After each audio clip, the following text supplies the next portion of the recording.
bakau atau disebut juga hutan mangrove adalah hutan yang tumbuh di air payau dan dipengaruhi oleh pasang surut air laut. Hutan ini tumbuh khususnya di tempat-tempat di mana terjadi pelumpuran dan akumulasi bahan organik, baik di teluk-teluk yang terlindung dari gempuran ombak maupun di sekitar muara sungai di mana air melambat dan mengendapkan lumpur yang dibawa dari hulu sungai. Hutan mangrove memiliki manfaat yang baik untuk lingkungan, di antaranya nutrisi bagi makhluk hidup. Tanaman bakau memiliki nutrisi yang baik untuk lingkungan di sekitarnya. Bakau atau Rhizophora merupakan salah satu spesies kawasan mangrove. Bakau merupakan jenis yang dominan menyusun ekosistem mangrove dan umumnya ditemui di garis pantai yang cenderung lebih dekat ke laut daripada daratan.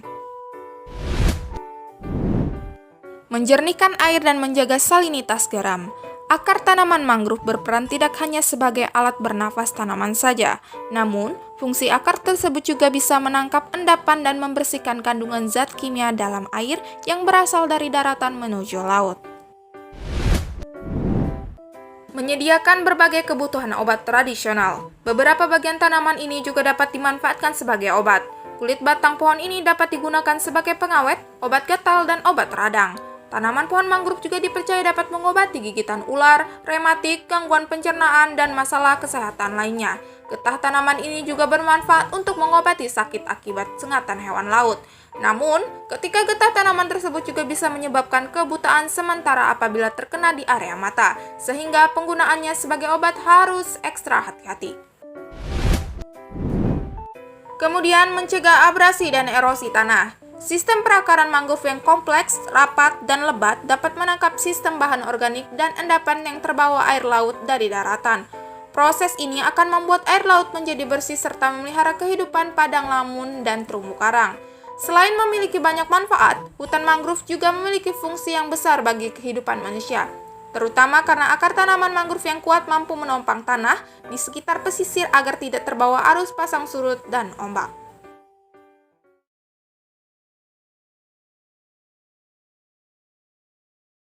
Berikut adalah dampak yang ditimbulkan akibat kerusakan mangrove.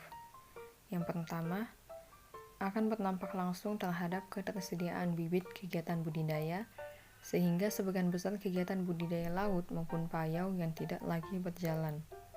Yang kedua, penggundulan hutan mangrove mengganggu keseimbangan ekosistem ikan laut. Ketiga, selain itu, kerusakan hutan mangrove yang menjadi habitat bagi plankton dan ikan berbagai jenis bisa mengganggu keseimbangan ekosistem. Yang keempat, wilayah pesisir lebih rentan terkena abrasi. Yang kelima, berkurangnya lahan hijau untuk daerah resapan air dan wisata. Selanjutnya adalah penyebab kerusakan hutan mangrove.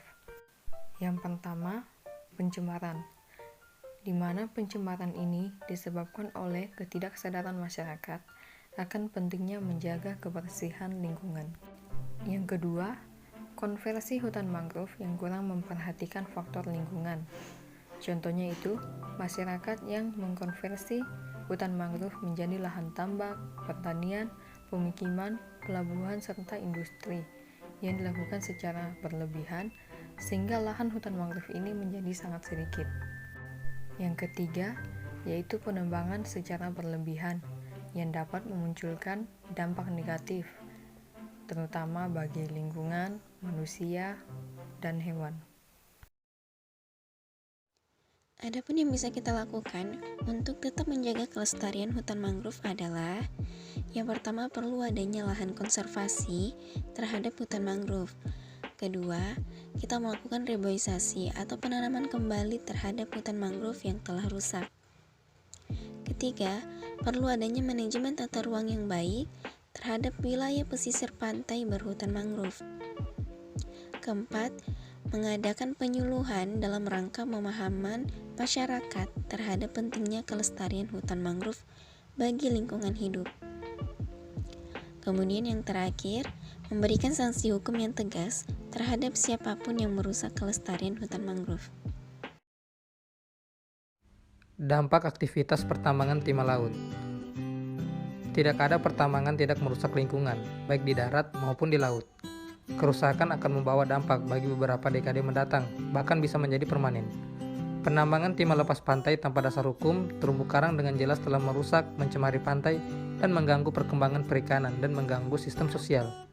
Potensi besar dalam jangka panjang akan habis, hanya akan mengisi nafsu keuntungan yang sesaat. Berikut dampak positif dan negatifnya. Untuk dampak positif, yang pertama, hasil atau nilai jual yang tinggi.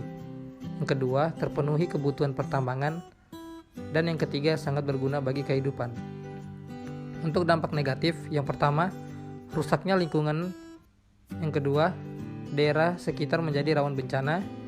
Dan yang ketiga, kerugian bagi warga sekitar karena lingkungan yang rawan, tercemar, serta bahaya bagi kehidupan. Adapun solusi dampak dari aktivitas penambangan timah laut, yaitu reklamasi. Proses reklamasi lahan hasil tambang memang menjadi solusi yang tepat untuk kembali memanfaatkan lahan bekas pertambangan dengan baik. Jangan sampai galian tambang tidak memberikan manfaat positif untuk masyarakat sekitar. Jangan membiarkan lahan bekas tambang terbengkalai tak bermanfaat. Sebagai industri pertambangan, sudah seharusnya untuk memikirkan reklamasi sebagai upaya penyelamatan alam dan lingkungan. Upaya ini harus dilakukan sejak awal, bahkan mulai dari masa perencanaan, jauh-jauh hari sebelum kegiatan penambangan dilaksanakan. Dalam melakukan reklamasi, tidak semata-mata harus mengembalikan kondisi bekas pertambangan ke kondisi seperti semula. Di sisi lain, penting untuk diperhatikan bagaimana manfaat yang sebesar-besarnya bagi masyarakat dan harus dikelola secara berkesinambungan. Dengan cara tersebut, meskipun tidak ada lagi kegiatan pertambangan, namun manfaatnya masih bisa dirasakan oleh masyarakat di sekitar area tambang.